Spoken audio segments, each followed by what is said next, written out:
ആര്യങ്കാവ് ഗ്രാമപഞ്ചായത്ത് ഭരണസമിതിക്കെതിരായി പ്രതിപക്ഷം കൊണ്ടുവന്ന അവിശ്വാസ പ്രമേയം പരാജയപ്പെട്ടു. വോട്ടിംഗിൽ UDF-ന് 7-ഉം LDF-ന് 6-ഉം പിന്തുണ ലഭിച്ചതോടെയാണ് അവിശ്വാസ പ്രമേയം തള്ളിപ്പോയത്. ആര്യങ്കാവ് ഗ്രാമപഞ്ചായത്തിൽ LDF-ൻ്റെ നേതൃത്വത്തിൽ ആര്യങ്കാവിലെ അവിശ്വാസ പ്രമേയമാണ് കൊണ്ടുവന്നത്. ഈ അവിശ്വാസ പ്രമേയം കൊണ്ടുവരുമ്പോൾ 5 അംഗങ്ങൾ ഒപ്പിട്ട പേപ്പർ ഈ ഭരണസമിതിയിലെ അംഗങ്ങൾക്കാർക്കും ലഭിച്ചിട്ടില്ല. അത് തന്നെ ഒരു സാധുതകരമല്ല. പിന്നെ അതോടൊപ്പം തന്നെ ഈ ഭരണസമിതി 3 വർഷമായിട്ട് നല്ല രീതിയിൽ തന്നെയാണ് പ്രവർത്തിച്ചുകൊണ്ട് പോകുന്നത്. ഈ ഭരണസമിതിക്കെതിരെ രാഷ്ട്രീയ വിവേചനം ഒന്നുമില്ലാതെ തന്നെ എല്ലാ മേഖലയിൽ വികസന പ്രവർത്തനം 13 വാർഡിൻ്റെ വികസന പ്രവർത്തനം മുന്നിൽ കണ്ടുകൊണ്ട് ഈ 3 വർഷവും നല്ല രീതിയിൽ പ്രവർത്തിച്ച് മുന്നോട്ട് കൊണ്ടുപോവുകയാണ്. ഇതിൽ പഞ്ചായത്ത് ഭരണസമിതി എന്ന പ്രതിപക്ഷമെന്ന ഭരണപക്ഷമെന്നോ ഒന്നും യാതൊരു വേർതിരിവുമില്ലാതെ സർക്കാരിൽ നിന്ന് ലഭിക്കുന്ന ഫണ്ടുകൾ എല്ലാ വാർഡിൻ്റെയും വികസനം മുന്നിൽ കണ്ടുകൊണ്ട് എല്ലാ വാർഡിലും തുല്യമായി വീതിച്ചാണ് ഈ ഭരണസമിതി മുന്നോട്ട് കൊണ്ടുവരിക. നാളിതുവരെയായിട്ട് ഇതിനെതിരെ യാതൊരു സമരപരിപാടികളോ അല്ലെങ്കിൽ ഒരു ആക്ഷേപമോ ഉണ്ടായിട്ടില്ല. ഈ UDF-ൻ്റെ നേതൃത്വത്തിലുള്ള ഭരണസമിതി ഈ ആര്യങ്കാവ് ഗ്രാമപഞ്ചായത്തിൽ നല്ല നിലയിൽ തന്നെ മുന്നോട്ട് പോകുന്നുണ്ട്. അതോടൊപ്പം തന്നെ ഇനിയും കുറച്ച് പ്രവർത്തനങ്ങൾ കാഴ്ചവെക്കാനുണ്ട്. നമ്മുടെ PHC ഹോസ്പിറ്റൽ ഉൾപ്പെടെ അത് ഉടൻ തന്നെ ആ ഹോസ്പിറ്റലിന് വേണ്ടുന്ന നടപടി പൂർത്തീകരിക്കും. ഇനിയും സന്തോഷത്തോടു കൂടി ഈ ആര്യങ്കാവ് ഗ്രാമപഞ്ചായത്ത് മുന്നോട്ട് പോവുകയാണ് ചെയ്യും. കഴിഞ്ഞ 15-ാം തീയതി പഞ്ചായത്ത് വൈസ് പ്രസിഡന്റായിരുന്ന രമണി രാജിവെച്ചിരുന്നു. മുന്നണി ധാരണപ്രകാരം പ്രസിഡന്റ് പദവി ലഭിക്കാത്തതിനെ തുടർന്നായിരുന്നു രാജി. 13-അംഗ കമ്മിറ്റിയുടെ തുടക്കത്തിൽ സ്വതന്ത്രയുൾപ്പെടെ UDF-ന് 6-ഉം LDF-ന് 5-ഉം BJP-ക്ക് 2 അംഗങ്ങളാണ് ഉണ്ടായിരുന്നത്. BJP പ്രതിനിധിയായി വിജയിച്ച മാമ്പഴത്തറ സലീം പിന്നീട് പാർട്ടി വിട്ട് LDF-നൊപ്പം ചേർന്നു. വൈസ് പ്രസിഡന്റ് രാജിവെച്ചതോടെയാണ് LDF നേതൃത്വം അവിശ്വാസ പ്രമേയം അവതരിപ്പിച്ചത്. എന്നാൽ UDF-ൻ്റെ 5 അംഗങ്ങളും BJP അംഗവും CPM പ്രതിനിധിയായ മാമ്പഴത്തറ സലീമും ഭരണസമിതിക്ക് അനുകൂലമായി വോട്ടിടുകയായിരുന്നു. ഇതോടെയാണ് അവിശ്വാസം തള്ളിപ്പോയത്. ഇടതുപക്ഷം കഴിഞ്ഞ ദിവസം തന്നെ അംഗങ്ങൾക്ക് വിപ്പ് നൽകിയിരുന്നു.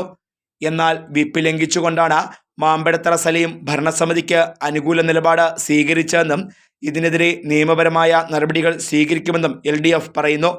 ആര്യങ്കാവ് പഞ്ചായത്തിലെ UDF ഭരണസമിതിക്ക് എതിരായി ഇടതുപക്ഷ മുന്നണി കൊണ്ടുവന്നിട്ടുള്ള അവിശ്വാസ പ്രമേയം ഇന്ന് ചർച്ച ചെയ്യുകയും വോട്ടിനിടുകയും ചെയ്തപ്പോൾ ഒരു കാര്യം വ്യക്തമായി. ആര്യങ്കാവ് പഞ്ചായത്തിലെ ന്യൂനപക്ഷമായ UDF ഭരണസമിതിയെ സംരക്ഷിക്കാൻ ഇവിടെ ഒരു അവിശുദ്ധ കൂട്ടുകെട്ട് നിലനിൽക്കുകയാണ്.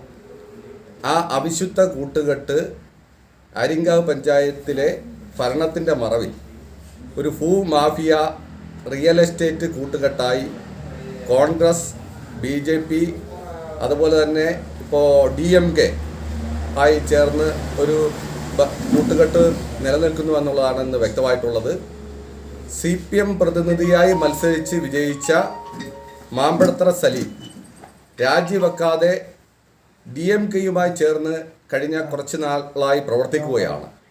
സ്വാഭാവികമായും അവിശ്വാസ പ്രമേയത്തിന് മാമ്പഴത്തറ സലീം അനുകൂലിച്ച് വോട്ട് ചെയ്യണമെന്ന വിപ്പ് നേരിട്ടും തപാൽ മുഖാന്തരവും എല്ലാം നൽകുകയും വോട്ട് ചെയ്യുമെന്ന് അറിയിച്ച മാമ്പഴത്തറ സലീം ഈ വിപ്പിനെ എതിർത്ത് വോട്ട് ചെയ്തു. അതുപോലെ തന്നെ അനുകൂലിച്ചും എതിർത്തും വോട്ട് ചെയ്ത് ആ വോട്ട് അസാധുവാക്കുകയാണ് ചെയ്തത്. അതുകൊണ്ടാണ് ഇന്ന് ആര്യങ്കാവ് പഞ്ചായത്തിലെ UDF-നെതിരായിട്ടുള്ള അവിശ്വാസ പ്രമേയം പാസ്സാകാതെ പോയത്. അപ്പോൾ മറ്റൊരു കാര്യം എന്താണെന്ന് പറഞ്ഞു കഴിഞ്ഞാൽ അവിശ്വാസ പ്രമേയം പാസ്സായില്ലെങ്കിലും അവിശ്വാസ പ്രമേയത്തിന് അനുകൂലമായി 6 അംഗങ്ങളാണ് വോട്ട് ചെയ്തിട്ടുള്ളത്.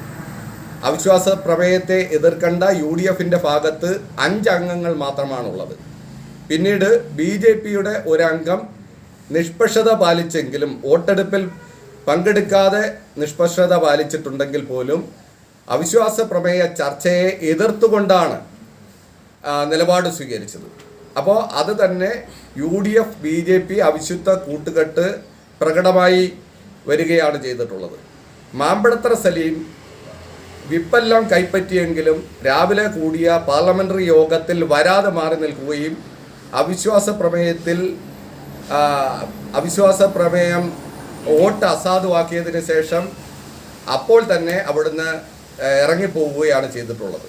അപ്പോൾ ഇതിനെതിരായി വിപ്പ് ലംഘനത്തിൻ്റെ പേരിൽ മാമ്പഴത്തറ സലീമിനെതിരായിട്ടുള്ള നിയമ നടപടി എത്രയും പെട്ടെന്ന് തന്നെ ഇവിടെ ഇടതുപക്ഷ മുന്നണി നടത്തുന്നതാണ്. അരിങ്കാവ് ഗ്രാമപഞ്ചായത്തിൽ നഗ്നമായ രാഷ്ട്രീയ കുതിരക്കച്ചവടമാണ് നടന്നിരിക്കുന്നത്. ലക്ഷങ്ങൾ കോഴ വാങ്ങിക്കൊണ്ടാണ് മാമ്പഴത്തറ സലീം വിപ്പ് ലംഘിച്ച് UDFനെ സഹായിക്കുവാൻ ഇന്നത്തെ അവിശ്വാസ പ്രമേയ ചർച്ചയിൽ പങ്കെടുത്ത് വോട്ട് രേഖപ്പെടുത്തിയിരിക്കുന്നത്.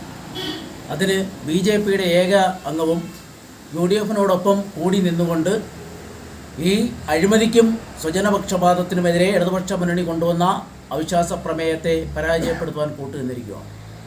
BJPയുടെയും കോൺഗ്രസിൻ്റെയും അവിശുദ്ധ കൂട്ടുകെട്ട് ഈ പാർലമെൻറ്റ് തിരഞ്ഞെടുപ്പിൽ NK പ്രേമേന്ദ്രൻ ഉൾപ്പെടെയുള്ളവർ നടത്തുന്ന കൂട്ടുകെട്ടിന് സമാനമായ രീതിയിലാണ് ഈ പഞ്ചായത്തിൽ അതിന് മകുട ഉദാഹരണമായി ഈ ഇന്നത്തെ അവിശ്വാസ പ്രമേയ ചർച്ചയിൽ മാറിയിരിക്കുന്നത്. ഈ മാമ്പഴത്തറ സലീമിനെതിരെ CPIM നിയമപരമായ നടപടിയിലേക്ക് പോകും.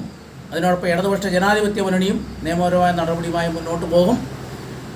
ഈ ഇടതുപക്ഷത്തോടൊപ്പം ഈ പഞ്ചായത്തിൻ്റെ ഭരണത്തിൽ വൈസ് പ്രസിഡൻ്റായി ചുമതല വഹിച്ച് കൊണ്ടിരുന്ന ശ്രീമതി രമണി കൂടെയുള്ള പഞ്ചായത്ത് പ്രസിഡന്റിലും ആ UDFൻ്റെ ഭരണത്തിലും അവിശ്വാസം രേഖപ്പെടുത്തിക്കൊണ്ട് അഴിമതി ആരോപിച്ചുകൊണ്ടാണ് അവിടെ നിന്ന് രാജിവെച്ച് പുറത്തു വന്നത്. നിലവിൽ വൈസ് പ്രസിഡന്റായിരുന്ന ശ്രീമതി രമണി ഈ അവിശ്വാസ പ്രമേയ ചർച്ചയിൽ ഈ അഴിമതിക്കും സ്വജനപക്ഷപാതത്തിനും എതിരെയുള്ള നിലപാട് സ്വീകരിച്ചത് വളരെ അഭിനന്ദനാർഹമാണ്. എന്നാൽ തുടർന്നും ഈ പഞ്ചായത്തിലെ അഴിമതിക്കും സ്വജനപക്ഷപാതത്തിനുമെതിരെ കരുത്തുറ്റ പ്രക്ഷോഭങ്ങൾക്ക് ഇവിടുത്തെ ബഹുജനങ്ങളെ അണിനിരത്തി ഇടതുപക്ഷ മുന്നണി മുന്നോട്ട് പോകുന്നതോടൊപ്പം ഈ അധികാരത്തിൽ നൂൽപാലത്തിലൂടെ സഞ്ചരിക്കുന്ന UDFൻ്റെ ഈ ഭരണസമിതിയുടെ അഴിമതി എത്രയും വേഗം ജനങ്ങൾക്ക് മുമ്പിൽ തുറന്നു കാണിക്കാനും നിയമപരമായി ഈ ഭരണസമിതിയെ പുറത്താക്കാനും വേണ്ടുന്ന നടപടികളുമായി ഇടതുപക്ഷ മുന്നണി മുന്നോട്ട് പോകും. അതിന് CPIയുടെ എല്ലാവിധ പിന്തുണയും ഉണ്ടാകുമെന്നാണ് ഈ അവസരത്തിൽ അറിയിക്കുന്നത്. എന്നാൽ ഇടതുമുന്നണി വൈസ് പ്രസിഡന്റിന് എതിരെയാണ് വിപ്പ് നൽകിയതെന്നും അതാണ് അവിശ്വാസം പരാജയപ്പെട്ടതിന് കാരണമെന്നും UDFും പറയുന്നുണ്ട്. ആര്യങ്കാവ് ഗ്രാമപഞ്ചായത്തിൽ CPMൻ്റെ നേതൃത്വത്തിൽ LDF അവതരിപ്പിച്ച അവിശ്വാസ പ്രമേയം പഞ്ചായത്ത് ഭരണസമിതി പരാജയപ്പെടുത്തിയിരിക്കുകയാണ്. ആര്യങ്കാവ് പഞ്ചായത്ത് ഭരണസമിതിയെ സംബന്ധിച്ചിടത്തോളം ശ്രീമതി സുജ തോമസിൻ്റെ നേതൃത്വത്തിൽ കഴിഞ്ഞ 3 വർഷക്കാലമായി സമാനതകളില്ലാത്ത വികസന പ്രവർത്തനങ്ങളാണ് ആര്യങ്കാവ് പഞ്ചായത്ത് നടക്കുന്നത്. കഴിഞ്ഞ തെരഞ്ഞെടുപ്പിൽ UDF അധികാരത്തിൽ വന്നതിന് ശേഷം എല്ലാ ആര്യങ്കാവ് പഞ്ചായത്തിൻ്റെ സമസ്ത മേഖലയിലും വികസന പ്രവർത്തനത്തിൻ്റെ വെളിച്ചം എത്തിക്കുവാനും നാടിൻ്റെ എല്ലാ വിധമായ വികസന പ്രവർത്തന കാര്യങ്ങളിൽ വളരെ നേതൃത്വപരമായ പങ്കാണ് സുജ തോമസിൻ്റെ നേതൃത്വമുള്ള ഭരണസമിതി നടത്തിക്കൊണ്ടിരിക്കുന്നത്. ഇവിടെ ഒരുപാട് വികസന പ്രവർത്തനങ്ങൾ ഇനി തുടങ്ങി വെച്ച വികസന പൂർത്തീകരിക്കേണ്ടതായിട്ടുണ്ട്. ഈ സാഹചര്യത്തിലാണ് CPM പഞ്ചായത്തിൻ്റെ വൈസ് പ്രസിഡൻ്റായിരുന്ന സ്വതന്ത്രമായിട്ട് ജയിച്ചു വന്നിരുന്ന UDFനെ പിന്തുണച്ചിരുന്ന പഞ്ചായത്ത് വൈസ് പ്രസിഡന്റിനെ രാജിവെപ്പിച്ചുകൊണ്ട് അവിശ്വാസത്തിൻ്റെ നോട്ടീസ് നൽകിയത്. ഇവിടെ ഏറ്റവും ദയനീയമായൊരു ചിത്രം, പരിഹാസ്യമായൊരു നടപടിക്രമമുണ്ട് CPMൻ്റെ ഭാഗത്തുനിന്നുണ്ടായി. CPM വിപ്പ് കൊടുത്തത് പഞ്ചായത്ത് വൈസ് പ്രസിഡൻറ്റിനെതിരായിട്ടുള്ള അവിശ്വാസ പ്രമേയത്തിൽ വോട്ട് ചെയ്യണമെന്ന് പറഞ്ഞാണ് CPMൻ്റെ മുഴുവൻ മെമ്പർമാർക്ക് വോട്ട് കൊടുത്തത്.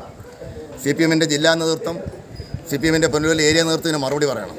ഒരു അവിശ്വാസ പ്രമേയത്തിന് നോട്ടീസ് കൊടുക്കാൻ, വിപ്പ് കൊടുക്കാൻ പോലും അറിയാത്ത പാർട്ടിയാണോ മാർക്സിസ്റ്റ് കമ്മ്യൂണിസ്റ്റ് പാർട്ടി? ഇത് യഥാർത്ഥത്തിൽ പഞ്ചായത്ത് വൈസ് പ്രസിഡന്റ് രാജിവെച്ച് അവരുടെ ചേരിയിലേക്ക് കടന്നു ചെന്ന ശ്രീമതി രമണിയെ അപമാനിക്കുന്നതിന് തുല്യമാണ്. കാരണം ഇവിടെ തെരഞ്ഞെടുപ്പ് അവിശ്വാസ പ്രമേയം പഞ്ചായത്ത് പ്രസിഡന്റിനെതിരായിട്ടാണ് അവതരിപ്പിച്ചതെന്നാണ് പറഞ്ഞത്. പക്ഷേ CPM നേതൃത്വം വിപ്പ് കൊടുത്തത് CPMൻ്റെ പഞ്ചായത്ത് മെമ്പർമാർക്ക് വിപ്പ് കൊടുത്തത് പഞ്ചായത്ത് വൈസ് പ്രസിഡന്റിൻ്റെ എതിരായിട്ട് നടക്കുന്ന അവിശ്വാസ പ്രമേയത്തിൽ പാർട്ടി അവിശ്വാസ പ്രമേയത്തിന് അനുകൂലമായി വോട്ട് ചെയ്യണമെന്നാണ്. അപ്പോൾ അവിടെ തന്നെ അവരുടെ വാദഗതികൾ പൊളിഞ്ഞു കഴിഞ്ഞു. ഇവിടെ ആര്യങ്കാവ് പഞ്ചായത്തിനെ സംബന്ധിച്ചിടത്തോളം ഈ ഭരണസമിതി നിലനിൽക്കേണ്ടത് ജനങ്ങളുടെ ഒരു ആവശ്യമാണ്. കഴിഞ്ഞ 3 വർഷക്കാലത്തിലെ ഭരണത്തിനിടയിൽ CPMൻ്റെ ഒരു നേതാക്കന്മാരും അല്ലെങ്കിൽ ഒരു പഞ്ചായത്ത് മെമ്പർമാരും ഈ പഞ്ചായത്ത് ഓഫീസിന് മുമ്പിൽ വന്ന് സമരം നടത്തുവാനോ അല്ലെങ്കിൽ അവരുടെ പാർട്ടിയോ അല്ലെങ്കിൽ ഇടതുപക്ഷ മുന്നണിയോ മറ്റ് പല പഞ്ചായത്തുകളിലും സമരം നടക്കുമ്പോഴും ഈ പഞ്ചായത്തിൽ എതിരായിട്ട് ഒരു സമരം പോലും നടത്തിയ ചരിത്രമില്ല. പിന്നെ എന്തിൻ്റെ കാര്യത്തിലാണ് ഈ അവിശ്വാസ പ്രമേയം അവതരിപ്പിച്ചത്? ലോക്സഭാ തെരഞ്ഞെടുപ്പിനെ മുന്നിൽ കണ്ടുകൊണ്ട് ആര്യങ്കാവ് പഞ്ചായത്തിൽ ഭരണമാറ്റം ഉണ്ടാക്കുന്നുവെന്ന് പറഞ്ഞുകൊണ്ട് അല്ലെങ്കിൽ ഭരണമാറ്റം ഉണ്ടായി UDFനെ പരാജയപ്പെടുത്തുമെന്ന് പറഞ്ഞുകൊണ്ടാണ് വൈസ് പ്രസിഡന്റിനെ കൊണ്ട് രാജിവെപ്പിച്ച് ഇത്തരത്തിലൊരു നാടകം കളിക്കാൻ CPM നേതൃത്വം തയ്യാറായത്. അതിന് തക്കതായ മറുപടിയാണ് ആര്യങ്കാവ് പഞ്ചായത്തിലെ ജനാഭിലാഷം മാനിച്ചുകൊണ്ട് തന്നെ ആര്യങ്കാവ് പഞ്ചായത്ത് ഭരണസമിതി തീരുമാനമെടുത്തിരിക്കുന്നത്. ഈ അവിശ്വാസത്തെ അതിജീവിച്ച ആര്യങ്കാവ് ഗ്രാമപഞ്ചായത്ത് ഭരണസമിതി സുജ തോമസിൻ്റെ നേതൃത്വമുള്ള ഭരണസമിതിയെയും മുഴുവൻ മെമ്പർമാരെയും അഭിനന്ദിക്കാൻ ഞാൻ ഈ അവസരം വിനിയോഗിക്കുന്നു. Fox TV news bureau Aryankavu.